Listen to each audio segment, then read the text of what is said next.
the monthly meeting of Southeastern Vermont Audubon.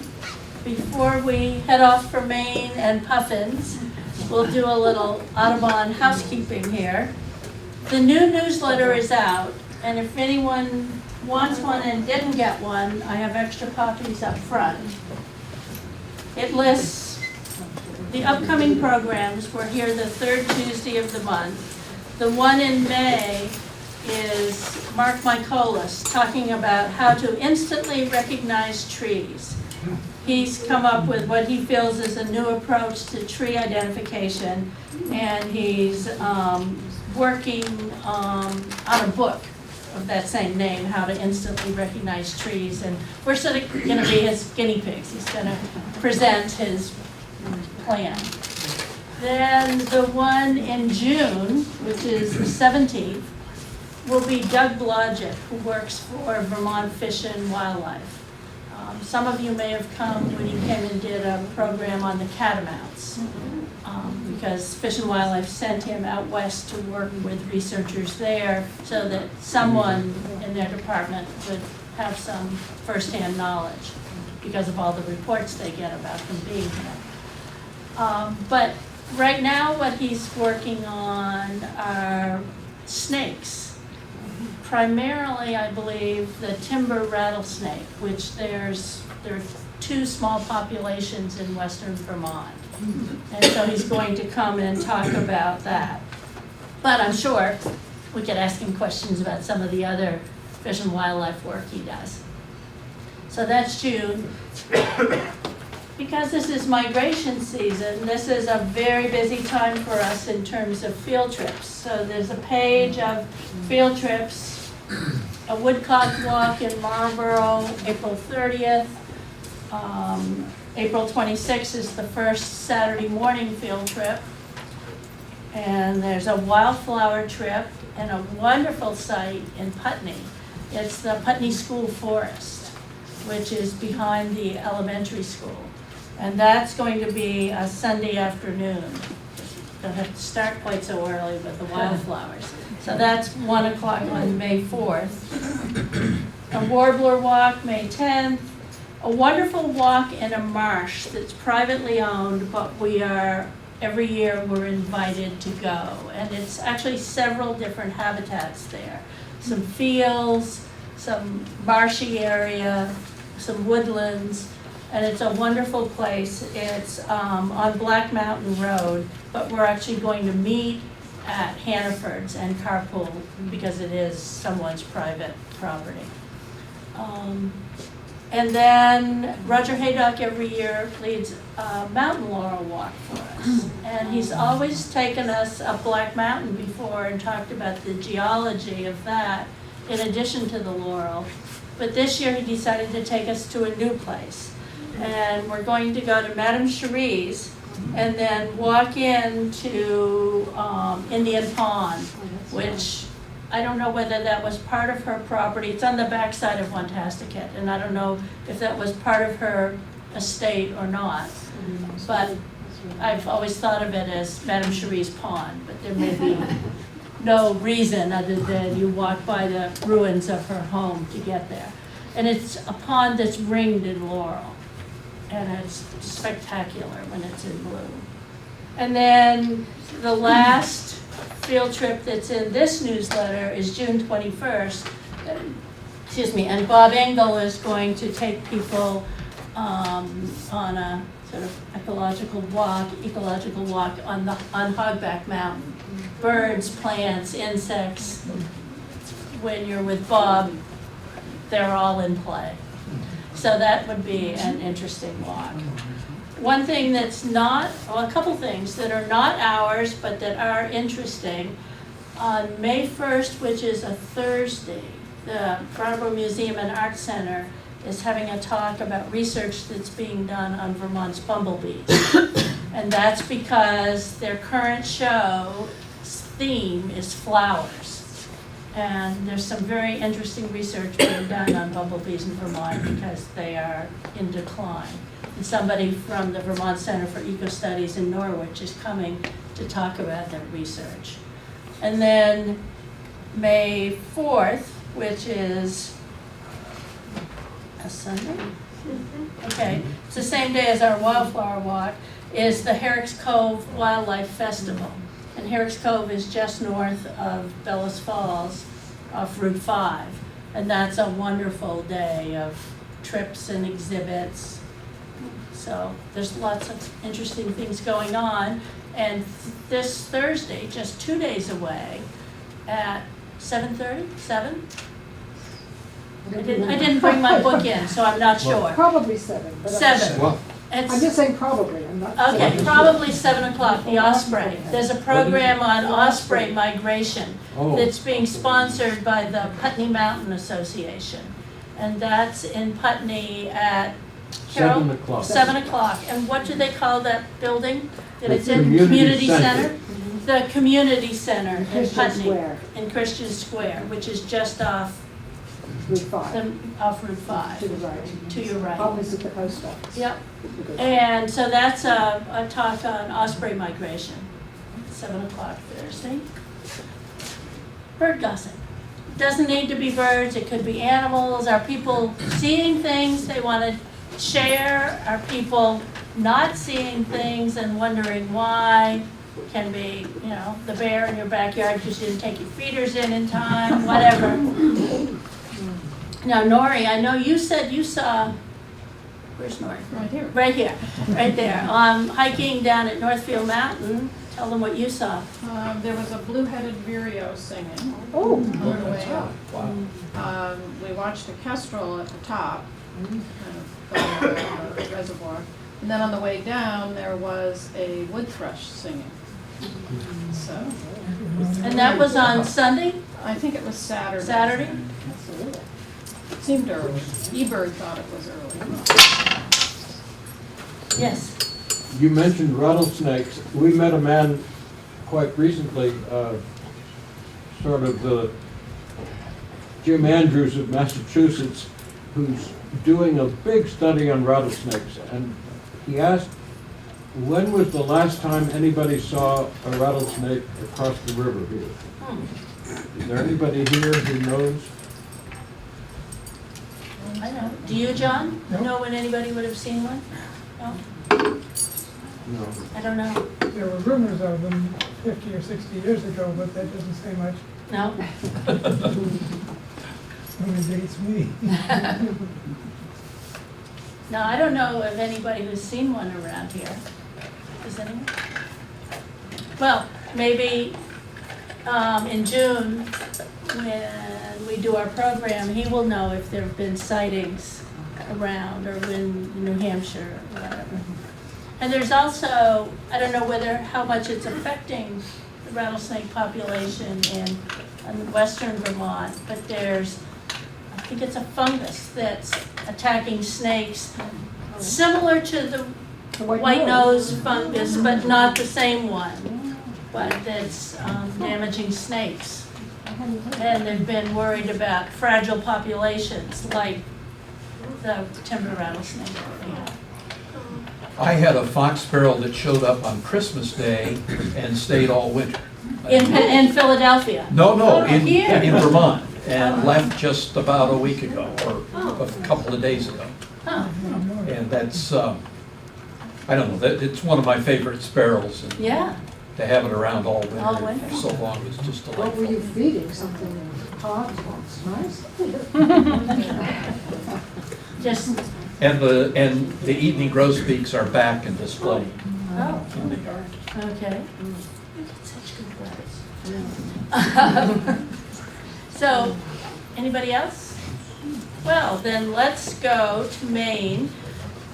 Probably most of you either know Chris or know of him because of the articles he's written in the past in the Reformer or currently for the Commons. And he's also a terrific photographer.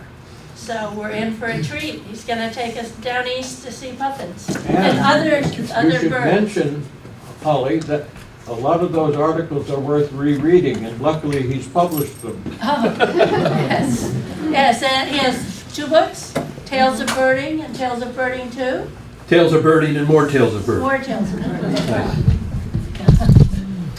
Which I'm sure the author could help you get. Works the way it is supposed to.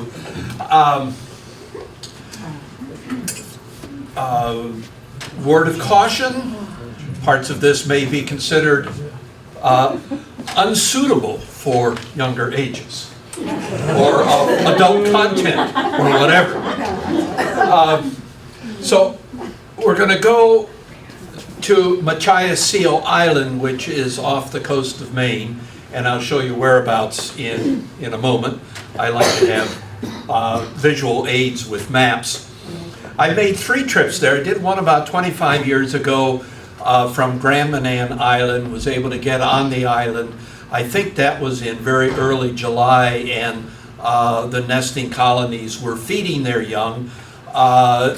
Did a trip from Jonesboro, about 5 years ago. We were not able to get on the island, and the person who was operating the boat has fortuitously gone out of business because it was one of the poorest tour operators I've ever been with. And then last summer in early June, we went from Port Clyde with Captain Andy, and he was superb, and I'll speak more about that later. The nesting colonies are active from late May, I think probably through August. We were there the first week in June, I think June the 6th last year. The birds were, for the most part, doing their courtship display and getting ready to nest. They were not yet incubating, and they weren't feeding young. So there aren't any pictures of these things coming in with beaks full of food. That would be a little bit later.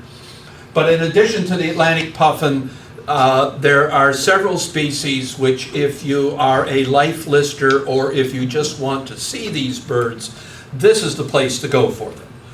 You may get them off the coast of Massachusetts in the wintertime, but you're not going to be able to get up close and personal. Let's make sure this thing is turned on, Chris. Is that one of your photos? There we go. Yes, Wow. that is. So, down east. Chris, could you stand more to the side? I can. Thank you. I may wander around. Down east. I wonder where this term came from. Well, the early New England mariners out of Boston, when they were going up this way, they were going primarily eastward, and they were going downwind, hence down east. And people in Maine still talk about going up to Boston. Doesn't seem to compute with us, but that's the way it works. Machias Island is right up here, and we'll pause briefly around, well, not Rockland, but Rockport, which is about here. So the coast of Maine has just been a favorite place for us to vacation. We've probably gone up there more times than we've ever gone anywhere. In some respects, living in Vermont is a perpetual vacation. But so when we need a vacation from our vacation, we have most often gone to the coast of Maine, and it's just an area that so picturesque, so mood-setting, a photographer's delight because of the color. I mean, it's one place where you can go and you don't care if it's foggy and gray, because that's what the ocean is. And so we'll just get a few samples along the way from the last couple of times when we've been up to the coast of Maine. There's almost no place along that rugged coastline where you can't just pause and enjoy the picturesque beauty of the place. And all along the coast, of course, these tiny little fishing villages using the coves and providing just, an unlimited number of opportunities and angles and moods. somehow or other I ought to do something with this one because the name on this boat is Nobody's Fool. Now, I'm a landlubber. Going out on the ocean the way these people do strikes me sometimes as foolish, but I'm not a mariner. High tides in the area, which creates so many different changes.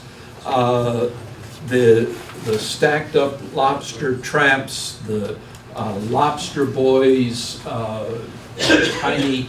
This is a favorite scene of ours in Port Clyde. Port Clyde is the little fishing village where you can get the boat out to Monhegan Island, which we did a number of years ago. And it's a great place to go for the bird migrations.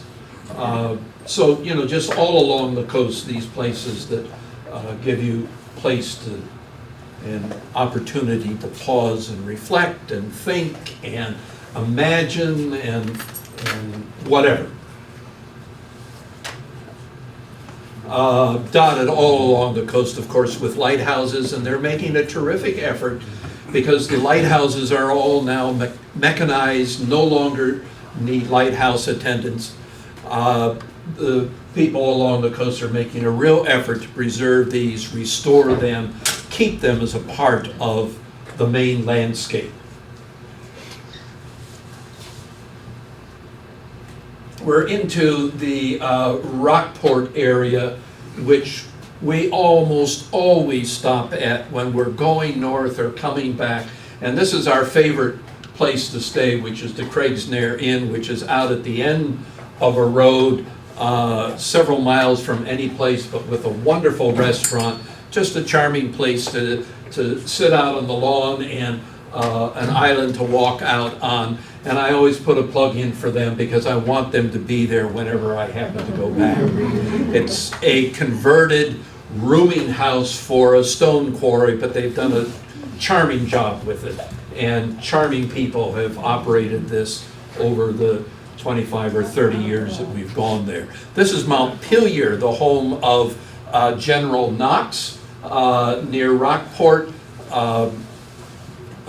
Washington's quartermaster, one of the many sites around that Rockport area. The Olson home, where Andrew Wyeth spent so much of his time during the summertime, painted some of his best known paintings while staying there, and paintings of the family. Again, a place that just deserves the eye, the time, the contemplation, the many different angles that one can look at the house and the area around it. Right on the coast of Maine and a short drive from where we typically stay. In Rockport is the Farnsworth Museum, which is a charming small art museum. The whole area is just filled with artists and art colony. The Wyeths were big painters in the area. This is the famous Robert Indiana sculpture of love on the grounds of the Farnsworth. One year when we were there, Jamie Wyeth had an exhibit of a series of the 7 deadly sins using herring gulls to represent the different sins. I think maybe this one was gluttony. It's a marvelous series, but I think it's unfair to the herring gull. Although, you know, we can debate that, but it really is a beautiful bird. And who are we to point fingers at anything being greedy or noisy, right? And the herring gull is common along our Maine coast. So we come to the puffin. This is kind of the iconic bird of the Maine coast. You go up to any of the tourist stores and you can get coffee cups and t-shirts and pajamas and postcards and note cards and you name it. you can get it with puffins on it. And I did a program for my kids' school a month ago, and I showed a picture of the puffin, and everybody went, "Oh!" And yeah, it has a charm and a charisma that few birds have to our way of thinking. But it's not the only good bird that you can see along the Maine coast.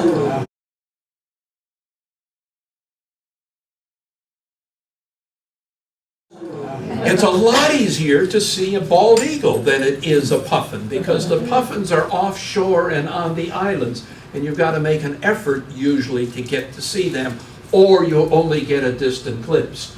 We stayed at a place in East Machias, right on the river, and these birds were just flying up and down the river.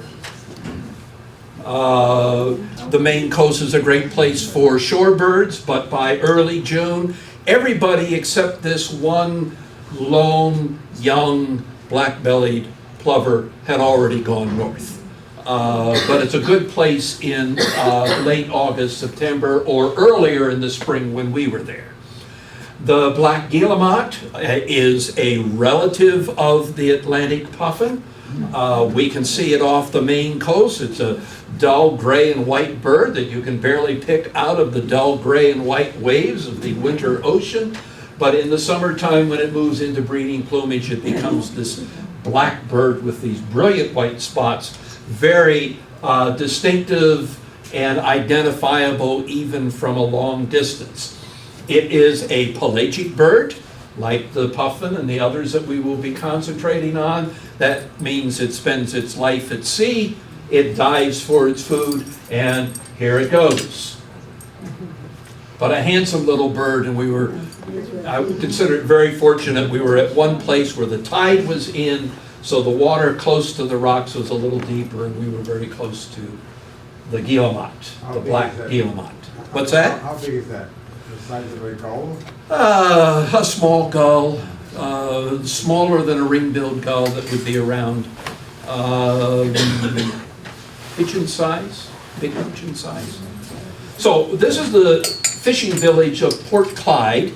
There were no accommodations there, but we were only like 20 minutes away from some accommodations. It's a long way up. You can do it with a single overnight. If you drive up one day, stay overnight, the boats always leave early in the morning, you get back about noontime, and then you could drive home. But if you're going to enjoy the trip, you go up and stay a little bit longer, and there are some, or not, you can enjoy just doing that. So to get out there, there's no, while it's Port Clyde and there's a port, there's really no dock. They load you in this boat, they take you out to the lobster type boat that you go out to the island on.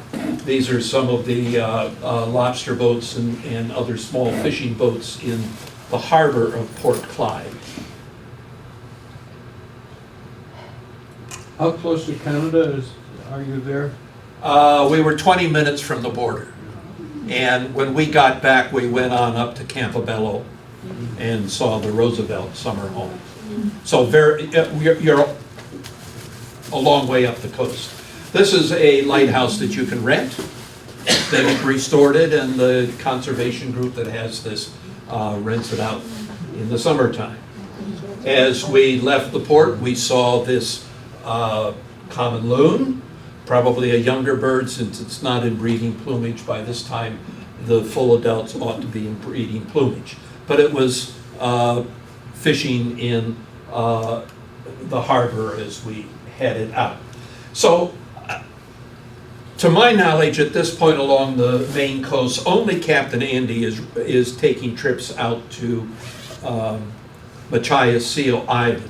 There are boats that go from places in Maine. He was wonderful. He was super concerned about safety. He was very knowledgeable about the birds. He was very personable. You know, he knew, he spends a lot of time with the researchers, and he knew much about the biology, the history of the birds, the history of the island. So this is Machias Seal Island that we're going to. It's about 10 miles off the coast. It's disputed whether this is Canadian or American, United States. Many Mainers think it's part of the United States. Canada doesn't think so. If possession is 9/10 of the law, it's Canadian, because they maintain the lighthouse, they put the researchers out there, and they bear the expenses. So while the United States has not conceded that it's not theirs, we're perfectly willing to let them pay the bills for it. And it's one of those situations where, you know, we don't agree, but let's not worry about it. So the coast is back this way. We come in this way. We go all the way around to the ocean side or the Atlantic side and land here. No docks. This is not a road. This is a boardwalk. The island is about 15 acres in size. Very rocky around the side, a little bit of grass in the middle. This also is part of the bird sanctuary as well. So it's a small research island. And it's really the only island in the United States or the most southern part of Canada where there are significant colonies of Atlantic puffins and other alcids nesting. Now, just off of Rockport, where I was showing you pictures before, is Seal Island, where there are attempts being made to reintroduce the breeding population of Atlantic puffins. And John MacArthur helped with that a number of years ago. It takes a long time to establish a breeding population, because once the chick has left and gone out, it doesn't come back to breed for 5 years.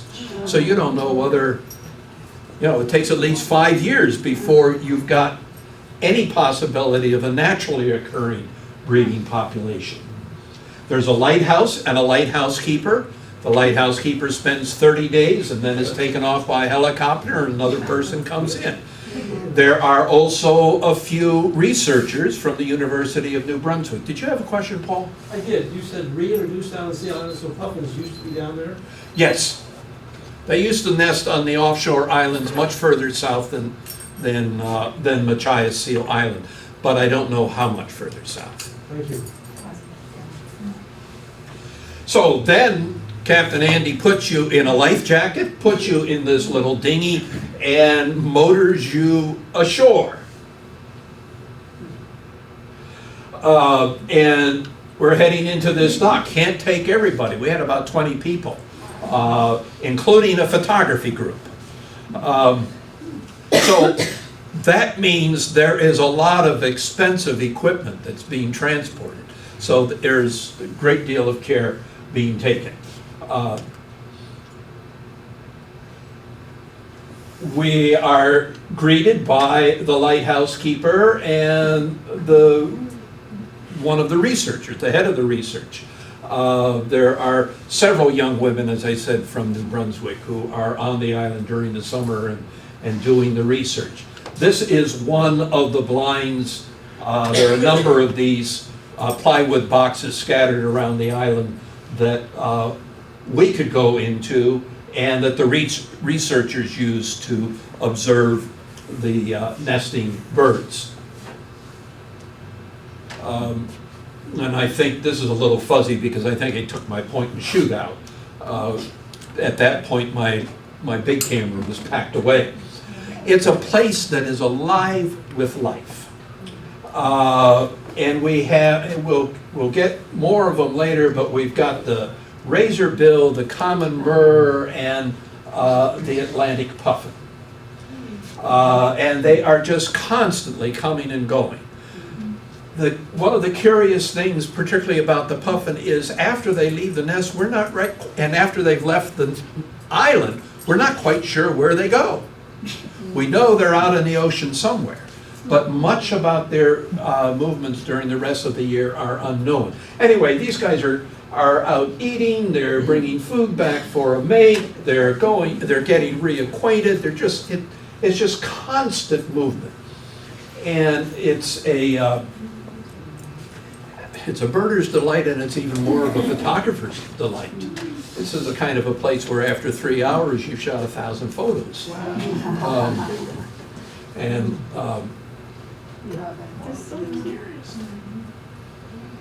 And much of what we will do here is just kind of go through and kind of appreciate the animals, the birds.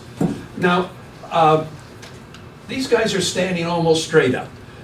The puffin and the razorbill and the murre are the North Atlantic's equivalent of the penguins. It's a coevolution. You know, they are filling the same kind of oceanic niche. Penguins and puffins and the northern alcids are not related at all, but they're very similar. And when you see a bird standing erect like that, that means it's spending much of its lifetime in the water. And that has some problems for some birds. Now, we were in one of these little plywood boxes watching the birds, and the next one over, which was empty, it was just covered with puffins. And, you know, cute little birds that they are, they're making a racket. They're talking. You know, they haven't seen each other for all year. And, you know, they're looking for their mate and just, you know, catching up on the gossip. The beak becomes much more brilliant when they get into breeding season. People who know can tell an age of a bird by the number of lines on the beak. I will simply say that and not try to go any further with that.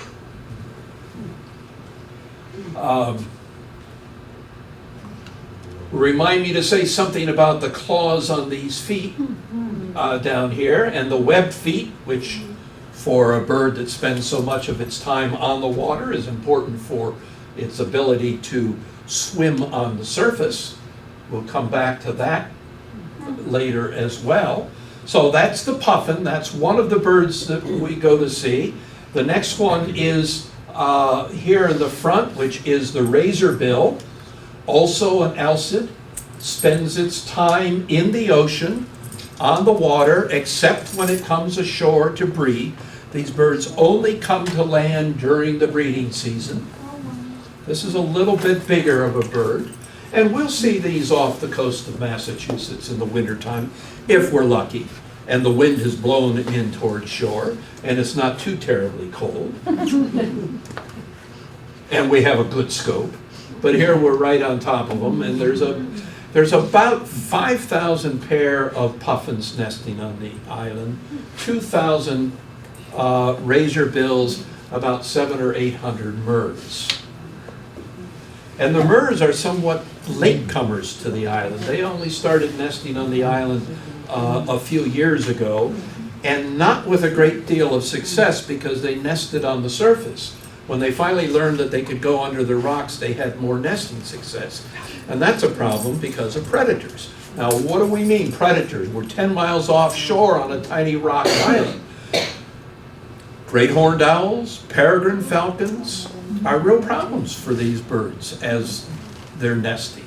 And on some of these islands, the great horned or the peregrine has had to be relocated or otherwise dealt with. So this also is a bird, this common bird, that spends its time on the sea and has that erect posture. They aren't very good walking on land. So that's 3 of the birds that you go there to see. The 4th one is the Arctic Tern, and this is perhaps the most beautiful and graceful bird that I've ever seen fly. Just these long pointed wings, and I shouldn't say that because there's some very graceful ones, but the tern is particularly graceful, and it has what, to use an overused word, an epic migration. It travels to the Arctic Circle, down to the Antarctic, all around Antarctica, back up here, some 40,000 miles of migration during the year.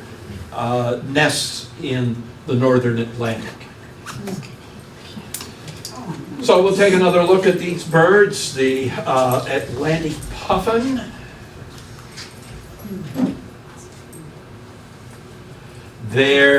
Because their feet are so far back, it's not the easiest thing for these birds to get airborne. And they have to sort of run along the surface of the water, and that's what he's doing. Now, once he gets up above the water, he can fly pretty well. He looks a little bit like what? A flying sausage or something. Also, notice these rather long, narrow wings. This is, I mean, the bird can fly fine. Unlike the penguins, which have given up flight, these birds can fly just fine. But I'm not entirely convinced they're all that confident about it when they're up in the air. And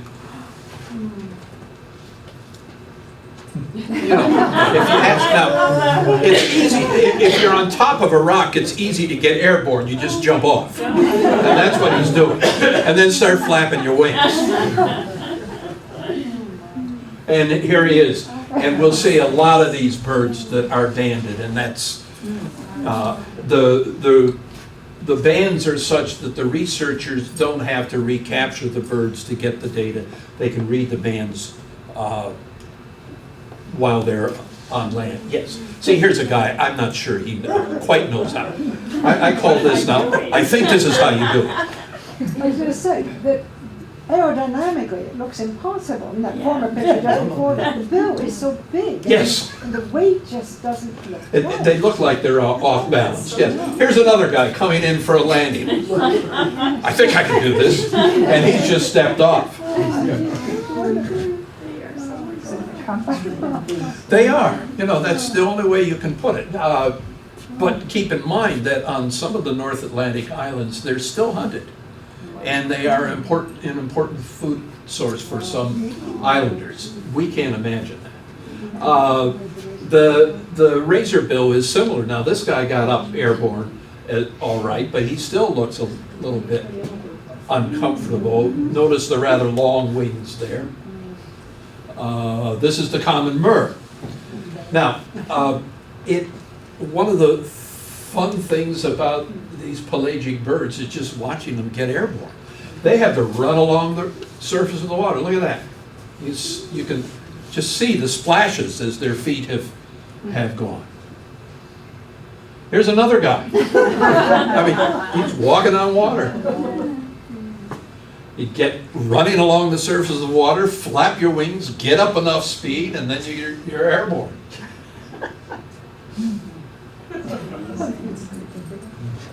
So it's fun to watch them. Actually, they're pretty good at it. When you freeze them in a camera frame, it's a little bit more amusing. But they're pretty good. And again, unlike the penguins, which have given up flight entirely. Here's a common murre that is running on the surface to get himself airborne. And he looks like a flying sausage as well. As I said, if they're on top of a rock, it's much easier. They just have to jump off. Yeah.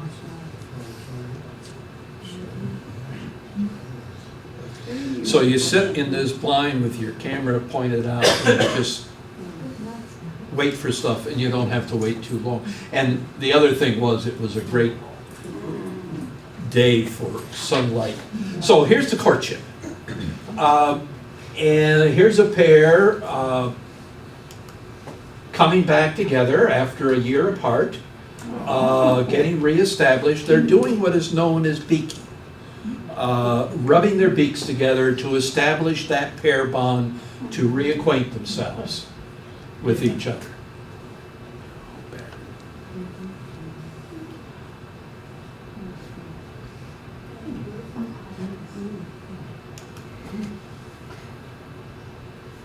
Can you tell male from female?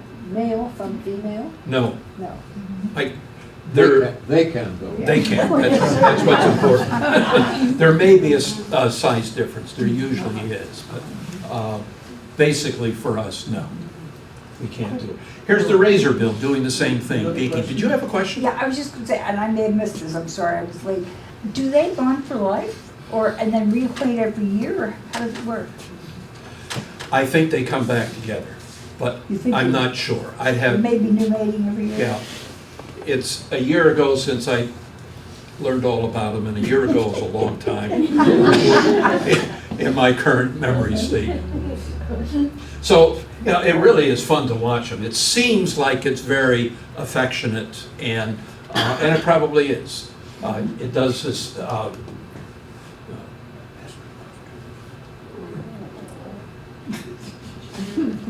It's an Arctic sort of thing. Eskimos do the same. Yes. So here are murs, and you know, these two in the front are doing it. You gotta, I don't know, do we have a menage a trois going on here? Yeah, at least there's an onlooker. He is saying, or she is saying, come on, make up your mind. Something like that. Now, completely different sort of courtship for the terns. And this is an Arctic tern, and it's carrying food. Now, around here, when we were doing the breeding bird atlas, if you'll remember, if a bird was carrying food, it meant it was nesting, because it was you don't carry food unless you're going to eat it, unless you're feeding it to your babies. Otherwise, you eat it yourself. But their courtship involves, for many birds, bringing food to their mate, demonstrating that, and this is probably the male, that he can provide for her chicks. And we see this with a lot of birds. I've watched Forster's tern, common tern, least tern, all doing the same kind of thing. And we see that with, I've seen kestrels do it, I've seen osprey do it, where the male brings food back to the female. So that, now here's where we get into the X-rated part. Here are the razorbills, mating. No privacy in this kind of stuff.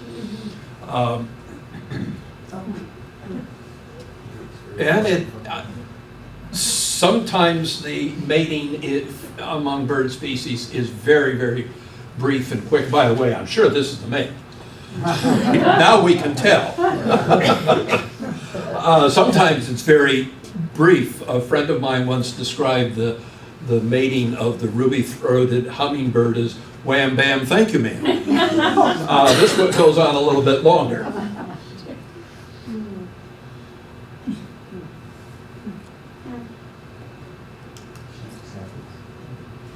Yes, we've got to anthropomorphize it, don't we? Somebody looks happy anyway.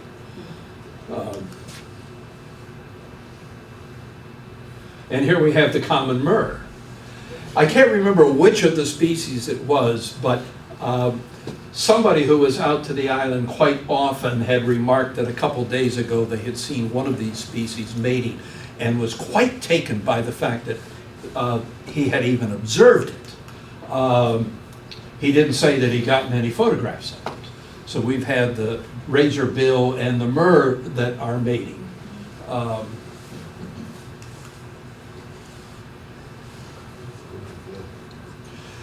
I hate to say it, but she looks a little bored there.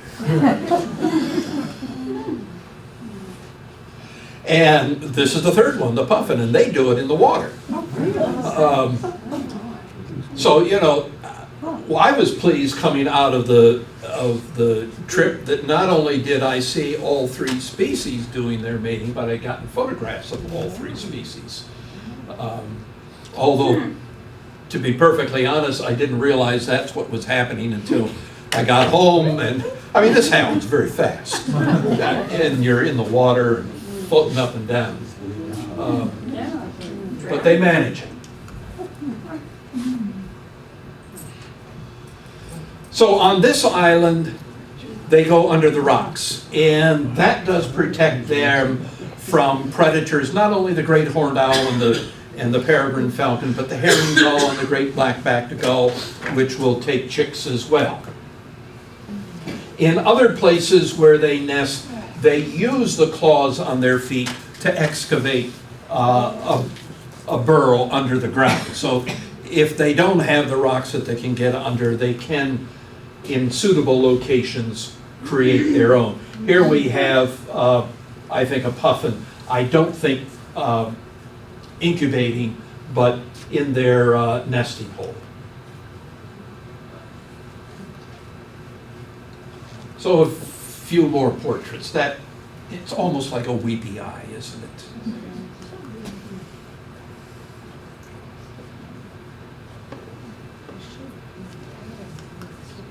Chris, Yes, so the three species have very different bills. Are they feeding on different yes, fish? And Yes, so they that's are. why they can cohabitate so well? that's right. Yeah, they're taking different fish, and I'm sorry, I don't remember what the different ones are, but the different fish are located at different depths as well. And here we get a good look at those, let's call them claws on the end of their toes, which enables them, if necessary, to excavate a nesting hole.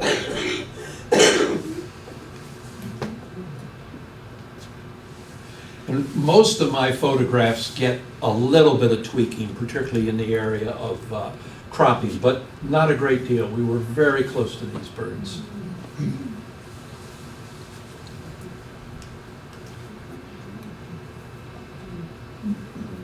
Okay, I have to go back. This is a common murre, and about 10% of the Atlantic population has this white eye ring and white stripe. The common murre is in both oceans, big nesting colonies off of California, but only about 10% of the Atlantic population have this very pretty white eye stripe and eye ring. And the Pacific murres have more of it or less of it? They don't have it at all. And I don't recall seeing any kind of an explanation as to why. It's just one of those things. They're the same species, but there's about 10% that has that different feature. Do they mate according to eye ring or not? I don't think that has anything to do with it, but I'm not sure. That's a good question.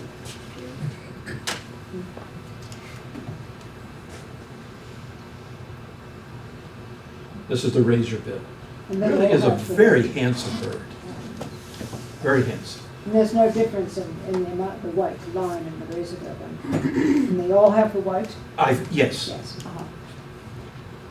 there may be seasonal variations in that.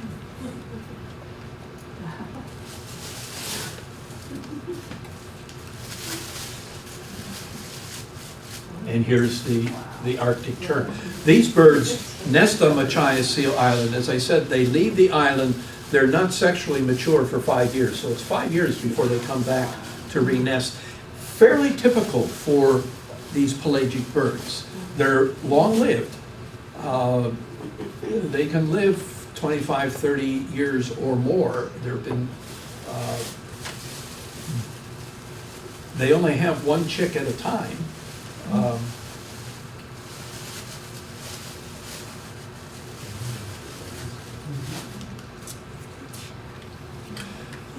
The Arctic tern had just started to do its nest, and as we were walking back on the boardwalk, and you have to stay on the boardwalks there, this egg of the Arctic tern was pointed out to us. It probably wasn't 5 feet off the boardwalk. And when we were there 25 years ago, there were a lot more Arctic terns nesting. And boy, I'll tell you, they came at you. They were they didn't like your presence at all. Even if you were not trying, you weren't posing any threat to them, but they just didn't like you there at all. Are the eggs big? They're, maybe that big. They're not very big. So also nesting on the island is Savannah Sparrow. The island is a great place for migrating songbirds in the spring and fall, but the songbirds only stop and rest along the way. The Savannah Sparrow stays. There is one other bird that nests on the island. This is a Savannah Sparrow again. Don't confuse Savannah Sparrow with song sparrows. The Savannah Sparrow does have the stick pin on the chest. Most of them do. Usually a little bit of yellow on the lories up here.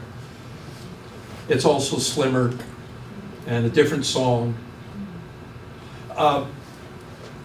a number of years ago, I went up to Kent Island, which is a research station for Bowdoin College in New Brunswick, with Chuck Huntington, who's the ornithologist at Bowdoin, and had been studying Leeches storm petrel for 50 years. And we went up there, and he was doing some of his banding. The Leeches storm petrel nests on Machias Seal Island as well, nests in underground burrows, but they come back at night. You can hear them at night if you're on the island. The tourists like me can't be on the island at night. The researchers get them.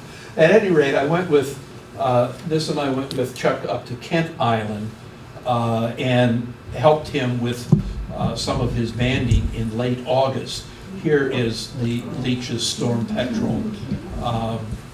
Now, we are more likely to see, if we take a whale trip out of Newburyport, the Wilson storm petrel, similar species, like other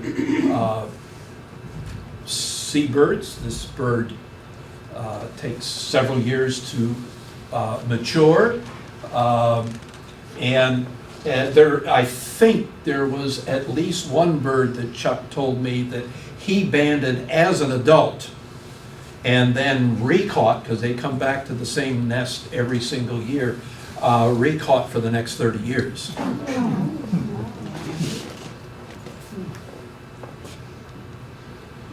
So the birds are just, by the way, we're back on the boat now. The birds are all over the place. They don't like the boat too much, so they take off. They can get airborne fairly quickly. They're out in these waters fishing and foraging. Over on that other little island nearby, it was a very calm day. The thing about doing a trip to Machias Seal Island is you have to kind of cross your fingers. If the weather is bad, it's going to be canceled. You could have fog. You know, there are all kinds of different things. You don't necessarily, and as you know, the weather along the ocean can be completely unlike it is any place else. So you never know for sure what the weather is going to be like. But we were out there on a very calm day. The captain could bring his boat in very close to these seals. As a matter of fact, landlubber that I am, I felt like he was in too close. Almost could reach out and touch it, but we were very close. These are harbor seals, and there was quite a group of them. They're here because there's also the fish. I suspect that they probably feed on some of the birds as well.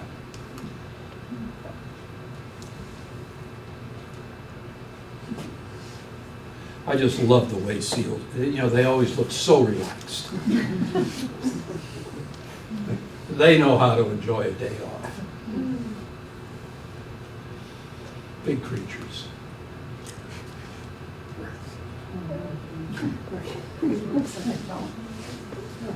Yes. We also had a gray seal, just one.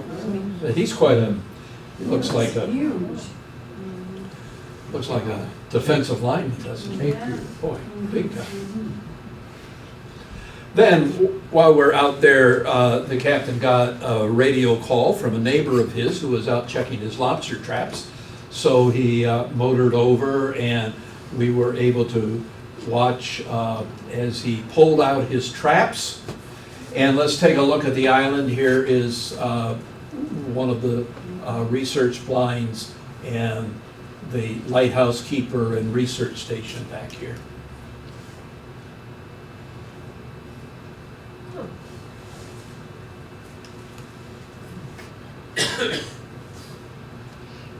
So we got the trap up on the side, and fresh Maine lobster.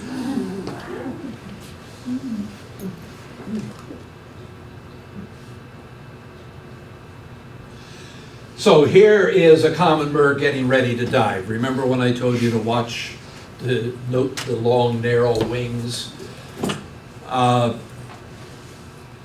These birds, when they dive underwater, fly underwater. They don't propel themselves with their feet, but they use their wings. And the term that was used over and over to me was they're flying under the water, which is not unlike what the penguins do as well. Here we go.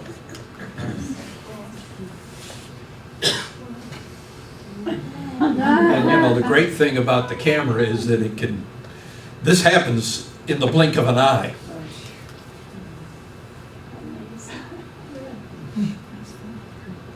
There he is, gone, just like that. So here we have the puffin.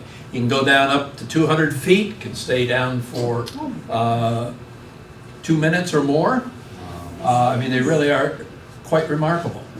And they spend most of their life at the sea, on the sea, and all of their foraging. One more look at the island.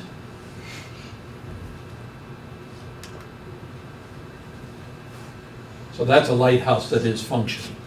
Now, for the next several pictures and for my purposes, this is the female and this is the male. And he says, "I'm sorry." Oh. "I really didn't mean to."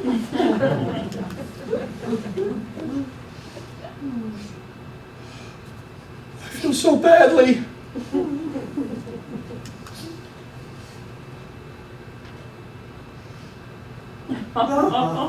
"Please forgive me."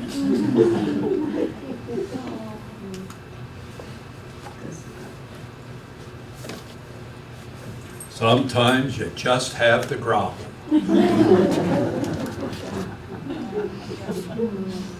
Thank you.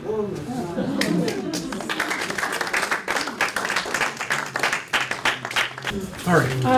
We did that trip about probably 10 years ago, maybe 8 years ago. Mm-hmm. And when we landed on the island, they gave each of us a very tall stick, and we had to carry that, making sure it was above our head, to keep the terns from attacking us. Now, they didn't do that? No, they didn't. The tern colony on that island is having problems. Oh. It's not doing very well. Boy, there were a lot of terns when Yeah. we were there. I remember a number of years ago there were a lot of terns. I don't remember having to carry a stick, but yeah. Yeah. But and there have been quite a number of things that have been in the news about the puffins and nesting failures.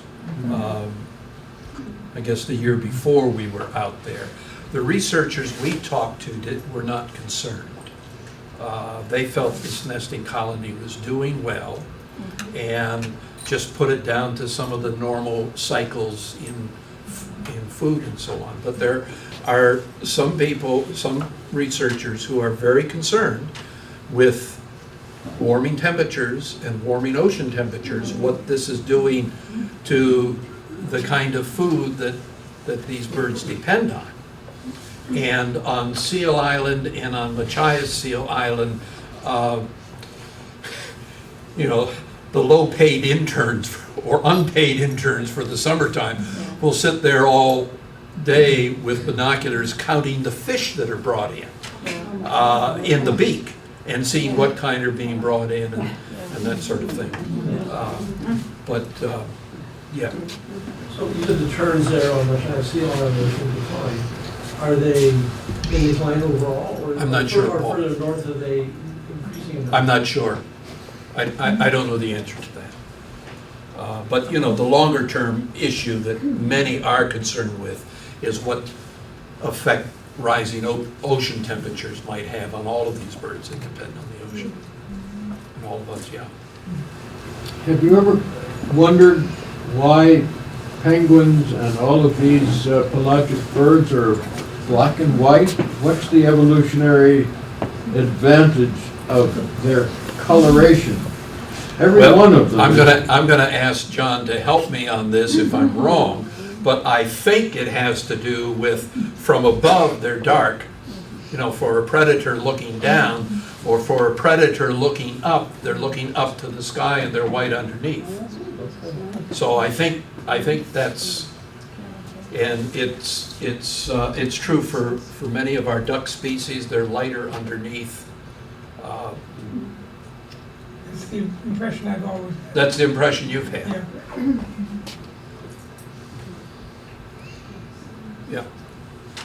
So you were, on some birds, they put little transmitters on them or recorders that get GPS and track them when they go on migrations. They haven't been able to try that yet with puffins? No, and there was some reason not why they couldn't do that, and I think it may be because they're pelagic, but they can't put those kind of tracking things on, or at least they haven't. But boy, those geolocators and tracking instruments are just, They're little tiny things now. yeah, and the kind of things that are being learned from it are just phenomenal. I just read in Birdwatching magazine about a red-necked phalarope that was fitted with one of those geolocators on an island north of Scotland. And it winters in the Pacific off of Peru and Ecuador, and then comes back.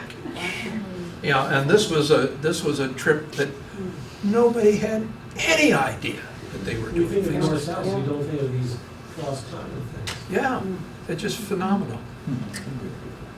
Yep. Well, thank you very much.